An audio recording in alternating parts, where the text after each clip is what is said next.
안녕하세요. 오늘도 가슴 시린 사람 사는 이야기와 그 속에 담긴 지혜를 전해드리는 사연 라디오입니다. 사람들은 흔히 나이가 들면 감정도 무뎌진다고 말하곤 합니다. 하지만 정말 그럴까요? 몸은 세월을 비껴가지 못해 주름이 지고 기력이 쇠해도 누군가에게 온기를 느끼고 싶고 사랑받고 싶은 마음만은 흙으로 돌아가는 그날까지 여전한 법입니다. 오늘 들려드릴 이야기는 조선시대 절개라는 이름 아래 자신을 가두고 살아야 했던 한 과부의 은밀하고도 서글픈 밤에 관한 기록입니다. 이 마을에서 순임내라고 하면 모르는 사람이 없었습니다. 20살 꽃다운 나이에 시집와 채 1년도 지나지 않아 남편을 여의고 벌써 10년째 홀로 시어머니를 지극정성으로 모시며 사는 살아있는 연려였죠. 낮이면 바늘과 바느질로 쉴 틈 없이 손을 놀렸지만 진짜 문제는 해가 지고 난 뒤였습니다. 사방이 고요해진 한밤중 문 밖에서 들리는 바람 소리조차 누군가의 한숨처럼 들리는 그 방에서 순임내는 타 들어가는 촛불을 보며 자신의 청춘도 그렇게 소리 없이 녹아내리고 있음을 느꼈습니다. 순임내에게 밤은 휴식이 아니라 사회적 시선이라는 보이지 않는 창살과 싸워야 하는 전쟁터였습니다. 그녀는 마당을 서성이며 나지막이 은조렸습니다. 과부 마음은 과부가 안다더니 밤이 길어도 너무 길구나. 이 빈방을 채우는 건 오직 차가운 달빛뿐이니 이 내 몸은 산 사람의 것인가 아니면 죽은 이의 것인가. 그러던 어느 보름밤이었습니다. 유난히 달이 밝아 마당에 개미 한 마리까지 다 보일 듯한 밤이었죠. 평소처럼 잠을 이루지 못해 뒤척이던 순임내의 귀에 기묘한 소리가 들려왔습니다. 그것은 서러운 곡소리 같기도 하고 한편으로는 심장을 두드리는 경쾌한 북소리 같기도 했습니다. 소리가 나는 곳은 마을 어귀, 오랫동안 비어 있어 흉가라고 소문난 버려진 고택 쪽이었습니다. 순임내는 홀린 듯 담장 쪽으로 다가갔습니다. 그리고 그곳에서 그녀는 자신의 인생을 송두리째 바꿔놓을 밤의 서막을 마주하게 됩니다. 순임내는 거칠어진 숨을 몰아쉬며 흉가라 불리던 고택의 낡은 담벼락 앞에 섰습니다. 평소라면 귀신이 나온다며 근처에도 오지 않았을 곳이지만 오늘 밤만큼은 저 너머에서 들려오는 소리가 비명보다 더 강렬한 유혹으로 다가왔습니다. 그녀는 떨리는 손으로 담벼락에 깨진 틈을 짚고 천천히 안을 들여다보았습니다. 담장 너머의 광경은 그야말로 충격적이었습니다. 잡초가 무성해야 할 마당은 깨끗이 쓸려 있었고 그 한가운데에 서너 명의 여인이 모여 소리 죽여 춤을 추고 있었습니다. 그런데 자세히 보니 그들의 차림새가 심상치 않았습니다. 모두가 순임내처럼 흰 소복을 입은 이 마을과 인근 마을의 과부들이었던 것입니다. 그들은 악기 하나 없이 빨래 방망이를 두드리며 장단을 맞추고 입술을 지식이며 웃음을 참고 있었습니다. 누군가는 남자의 도포 자락을 허리에 감고 산에 흉내를 내며 익살스러운 몸짓을 해보였고 다른 이들은 그 모습에 배를 잡고 쓰러졌습니다.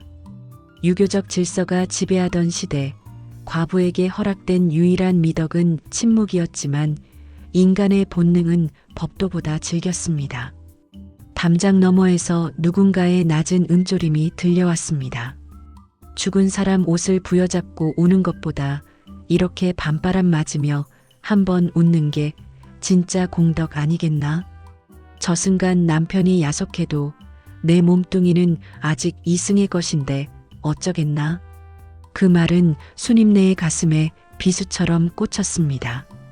10년간 그녀를 지탱해온 절개라는 자부심이 사실은 스스로를 서서히 죽여가던 독약이었음을 깨닫는 순간이었습니다. 넋을 잃고 그 광경을 지켜보던 순임내의 발끝에 마른 나뭇가지가 툭 하고 부러졌습니다. 적막한 밤 공기를 가르는 그 작은 소리에 마당의 여인들이 일제히 멈춰 섰습니다. 거기 누구냐? 어떤 놈이 남의 잔치를 훔쳐보는 게야. 사내처럼 굵직한 목소리로 외치며 다가온 사람은 놀랍게도 이 마을에서 가장 엄격하기로 소문난 종갓집 박씨 부인이었습니다. 순임내는 얼어붙은 듯 그 자리에 멈춰 섰습니다. 담벼락 아래 쪼그려 앉은 그녀의 위로 박씨 부인의 차가운 그림자가 드리워졌지요. 마을에서 효부이자 연려로 칭송받던 두 여인이 가장 부도덕하다고 여겨지는 흉가에서 마주친 이 상황은 그 자체로 거대한 모순이었습니다. 순임내는 차마 고개를 들지 못한 채 바들바들 떨며 대답했습니다. 부인, 죽여주십시오. 제가 잠이 오지 않아 그만. 마귀에 홀린 듯 발길을 옮기고 말았습니다. 그러자 박씨 부인은 주변을 쓱 훑어보더니 순임내의 거친 손을 덥석 잡고는 낮은 목소리로 속삭였습니다. 마귀에 홀린 게 아니라 내 가슴 속 불덩이가 너를 이리로 보낸 게야. 나도 그랬고 여기 모인 저희들도 다 마찬가지란다. 박씨 부인은 순임내를 일으켜 세우며 말을 이어갔습니다. 세상은 우리가 소복만 입고 평생 눈물만 흘리길 바라지. 하지만 얘야, 달빛 아래서는 소복도 비단옷이 될 수 있고 곡소리도 노래가 될 수 있는 법이다. 죽은 사람을 위해 산 사람의 심장을 말려 죽이는 것이 어찌 도리라 하겠느냐. 이 말은 순임내가 평생 학습해온 가치관을 단번에 무너뜨리는 강력한 일침이었습니다. 나만 힘든 게 아니었구나라는 깨달음은 순임내의 두려움을 순식간에 해방감으로 바꾸어 놓았습니다. 박씨 부인은 순임내를 마당 한가운데로 이끌었습니다. 아까까지 춤을 추던 다른 여인들이 반가운 눈빛으로 그녀를 에워쌌습니다. 오늘 밤 너의 그 무거운 절개를 잠시 담장 밖에 벗어두고 우리와 함께 진짜 숨을 쉬어보지 않겠니? 내일 해가 뜨면 다시 정숙한 며느리로 돌아가더라도 이 밤만큼은 오직 순임이 너 자신으로 말이다. 순임내는 박씨 부인의 손에 이끌려 고택의 안방으로 들어섰습니다. 방 한구석에는 평소 과부들이라면 꿈도 꾸지 못할 화려한 꽃무늬 비단 저고리와 보석 놀이개, 그리고 입술을 붉게 물들릴 연지가 놓여 있었습니다. 낮에는 흰 소복만을 고집하던 이들이 이 은밀한 방 안에서는 소녀처럼 까르르 웃고 있었습니다. 박씨 부인은 벽장에 숨겨두었던 붉은 비단 치마를 꺼내 순임내의 몸에 둘러주었습니다. 얘야, 이 치마색을 좀 보렴. 이게 바로 내 나이대에 품어야 할 진짜 색깔이란다. 왜 우리는 평생 하얀색 아래 너희의 붉은 마음을 숨기고 살아야만 했을까? 거울 속에 비친 자신의 모습은 거칠어진 손과 대조되는 화려한 비단 자락이었습니다. 그것은 그녀가 애써 외면해온 여성으로서의 자아였습니다. 모임의 막내 격인 점례네가 순임내의 입술에 연지를 찍어주며 말했습니다. 사람들은 우리가 남편 따라 죽지 못한 걸 죄라 여기지. 하지만 진짜 죄는 하늘이 주신 이 귀한 생명을 스스로 말려 죽이는 것이야. 억눌렸던 감정이 터져 나오자 순임내의 눈에서는 해방의 눈물이 흘러내렸습니다. 순임내의 입술 사이로 처음으로 웃음이 새어나왔고 여인들은 다시 마당으로 나갔습니다. 순임내가 난생 처음으로 사람들 앞에서 어깨를 들썩이며 춤을 추기 시작한 바로 그 순간 고택의 대문이 거칠게 흔들리며 굵직한 사내의 목소리가 들려왔습니다. 이 밤중에 흉가에서 웬 계집들의 웃음소리냐? 그게 누구냐? 마을의 풍속을 단속하던 별감의 목소리였습니다. 잔치는 순식간에 얼어붙었고 여인들의 얼굴에는 서리빨 같은 공포가 서렸습니다. 별감의 호통 소리에 여인들의 얼굴은 잿빛으로 변했습니다. 만약 이 모습 그대로 들킨다면 가문에서 쫓겨나 평생 죄인으로 살아야 할 위기였죠. 이때 박 씨 부인이 재빨리 명령했습니다. 모두 소복을 덧입어라. 연지는 소매로 닦아내고 마당으로 나가 거꾸로 서서 통곡을 하는 게다.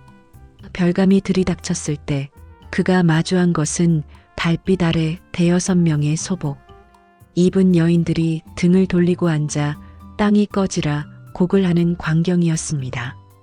박 씨 부인이 천천히 뒤를 돌아보며 눈물 젖은 눈으로 말했습니다.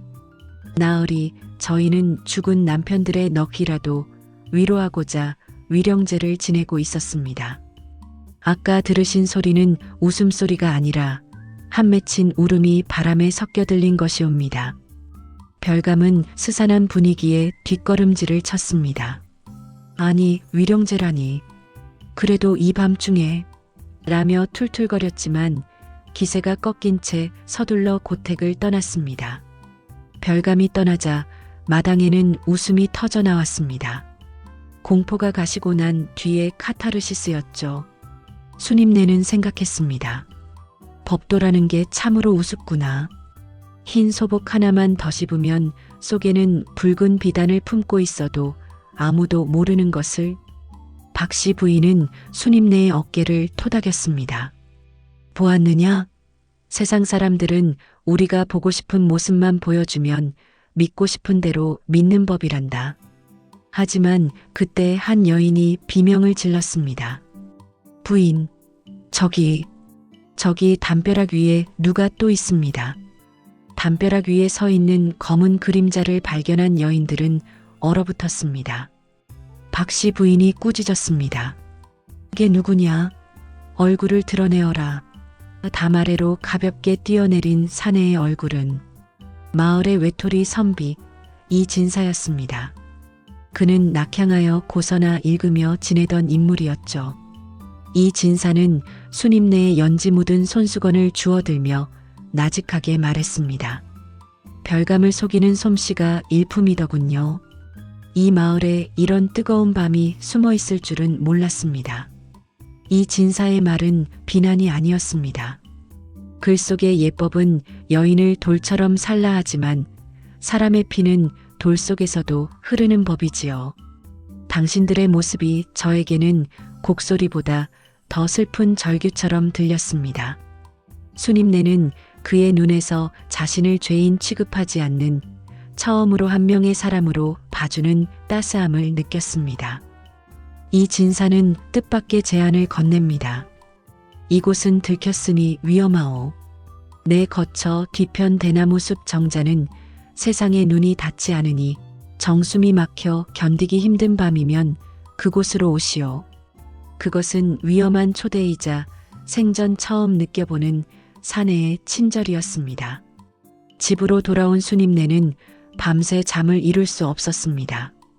시어머니의 기침소리가 들리는 이 숨막히는 방을 벗어나 그 대나무 숲으로 가고 싶은 욕망이 싹트기 시작했습니다. 다음 날 밤 순임내는 결국 뒷문을 나섰습니다. 댄잎 부딪히는 소리가 죄책감을 꾸짖는 듯 했지만 발걸음을 멈출 수 없었습니다. 숲 깊은 곳 정자에는 이 진사가 홀로 차를 다리고 있었습니다. 오셨군요. 댄잎 소리가 사나워 발길을 돌리실 줄 알았습니다. 그는 담담하게 찻잔 하나를 더 꺼내 놓았습니다. 이 진사가 물었습니다. 순임이라 하셨지요? 마지막으로 누군가가 당신의 이름을 불러준 게 언제입니까?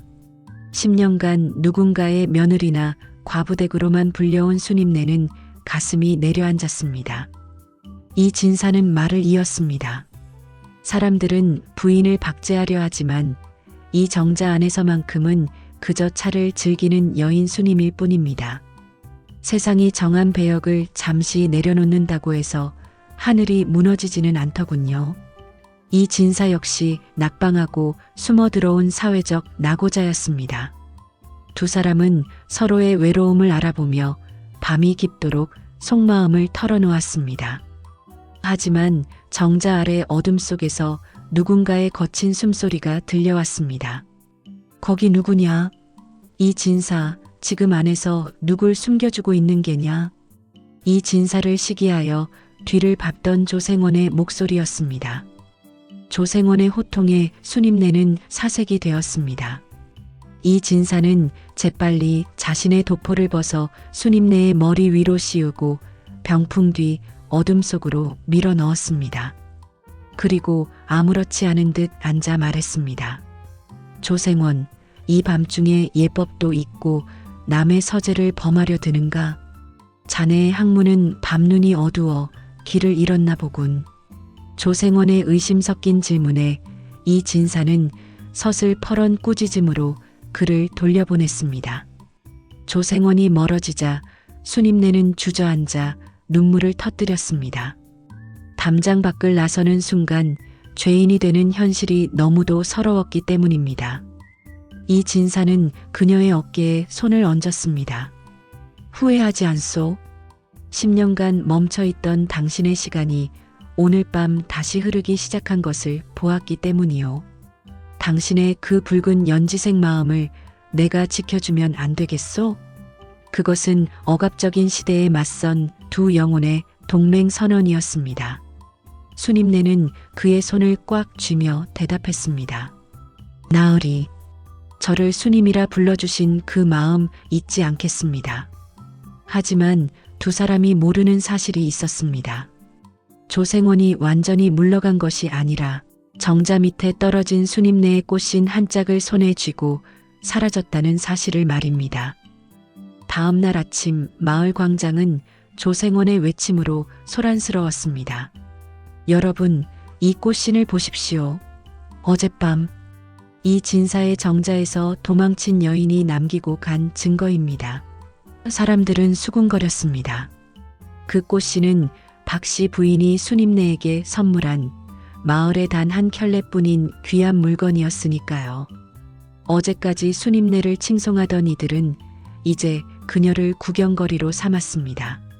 순임내는 방 안에서 비어있는 신발장을 확인하며 절망했습니다. 세상은 내가 살아있는 사람으로서 수만 번 쉰 대가로 목숨을 내놓으라 하는구나. 순임내는 결심한 듯 장롱 속 붉은 저고리를 꺼내 입었습니다. 마지막 순간만큼은 과부가 아닌 여인 순임으로 남고 싶었기 때문입니다. 사람들이 순임내의 집 대문을 부수려던 순간 이 진사가 나타났습니다. 그의 손에는 또 다른 꽃신 한 짝이 들려 있었습니다. 조생원, 그 꽃신은 내가 어제 시장에서 사온 곧 맞이할 내 정혼자의 물건이네. 이 진사의 파격적인 선언에 광장은 조용해졌습니다. 사람들의 시선이 이 진사의 입술에 집중되었습니다. 순임내가 대문을 열고 걸어 나왔습니다. 사람들은 눈을 의심했습니다. 그녀는 낡은 소복이 아닌 붉은 비단 저고리를 입고 연지를 바른 채 당당히 서 있었습니다. 조생원, 그 신발의 주인은 바로 나요. 그리고 이 진사 나으리는 나를 구하기 위해 거짓을 말한 것이니 그분에게는 죄가 없소? 순임내의 목소리는 광장에 맑게 울려 퍼졌습니다. 순임내는 조생원에게 다가가 꽃신을 낚아채며 선언했습니다. 지난 10년간 나는 죽은 이를 위해 나를 죽이며 살았습니다. 하지만 이제 깨달았습니다. 하늘이 주신 심장은 누군가를 그리워하는 데만 쓰기엔 너무나 소중하다는 것을요. 이제 나는 과부라는 이름표를 떼고 순임으로 살아가려 합니다. 가짜 명예를 버리고 진짜 나를 선택한 당당한 선언이었습니다. 이 진사는 순임내의 보따리를 건네받았고 두 사람은 마을 사람들의 시선을 뒤로 한 채 대나무 숲길로 멀어져 갔습니다. 이후 보름달이 뜨는 밤이면 깊은 산속 어느 오두막에서 기분 좋은 웃음소리가 들려온다는 소문이 돌았습니다. 사람들은 그곳에 진짜 사람들이 살고 있다고 믿었습니다. 여러분의 삶도 혹시 남이 입혀준 무거운 소복 아래 갇혀있지는 않은가요? 오늘 밤 여러분, 가슴속 가장 붉은 진심을 한번 꺼내 보시는 건 어떨까요?